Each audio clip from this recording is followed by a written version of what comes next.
Hi, Mary. Hi, Kim. How are you? Hi, Amy. We're good. How are you? Good. It's great to see you both. And I was really looking forward to speaking with you today. I was so excited last week to get pre-copies of your three books. And I have to say the titles are hilarious. Um, and the content's even funnier and real. But I wondered, first of all, congratulations on Thank you. authoring three books. And I was curious, what made you want to focus books around how not to be a leader? What made you go in that direction? I was wondering if this was your version of a leadership mirror that we could use on ourselves. Well, it's funny how the whole series started. Kim has a place over on Sinclair Island, and she invited me up for a weekend, and we were just goofing around and talking about all of these crazy, crazy leadership stories we had experienced, both as leaders ourselves and from leaders that we had worked for. And then suddenly we got the crazy wild hair that said, let's write a book series, not how you should be a leader, but how not to be a leader. And then we started using her windows for crafting all of the titles. And then we realized it was way more than one book. So that's why we have three books, and we put them into these categories. And we figured that we needed to share these stories with others so that they could not make the same mistakes that we have or that we've experienced. And just a slight tweak to that story. I think it was me venting to Mary because Mary had been my coach for years and years, and I had recently left my last job. And so we've become friends since, and we were both doing a lot of venting. I think it's two things. Part of it is a little bit of the mirror and self-diagnosis of, Yes. at least for me, the things I look back on now that I'm older and more mature and not working, that I wish I'd done differently. And you can really clearly see your own sort of, Michael Scott moments when you look back. Part of the book is for leaders that are leading in the moment. Part of the book is for people who are being led to kind of diagnose who they're being led by as a reality check, and what to think about as they grow into leadership. That's amazing. And I think as you've heard me talk, Amy, about the leadership mirror, if I had one and I could give it to everybody so they could look in it and see how everybody else sees them, I'd be a rich woman.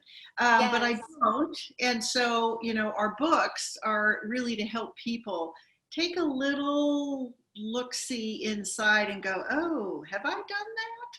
That's probably not great. Let me change that a little bit. So that's our hope for people, is that we just help people be a little bit better at leadership and building teams and creating winning strategies. I love it. I think the fact that a lot of the anecdotes and stories across all three books, and we won't tell you which stories, of course, are true stories that we were involved in our own leadership. I mean, there's a lot of my mistakes in these books, and I think it makes them more authentic and more real. So names changed to protect the guilty. yeah, my name.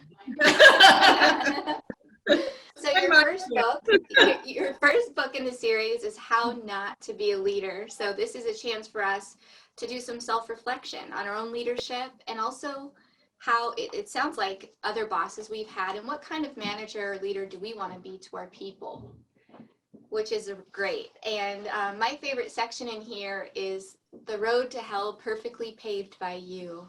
I thought that was funny. Second book, How Not to Build a Great Team. Now, do you believe that you have to be a great leader to build a great team? What are your thoughts on that? No, you don't have to be a great leader. You have to be, as Kim would say, a great listener. Because nobody comes born out of the womb, oh, there's a great leader, right?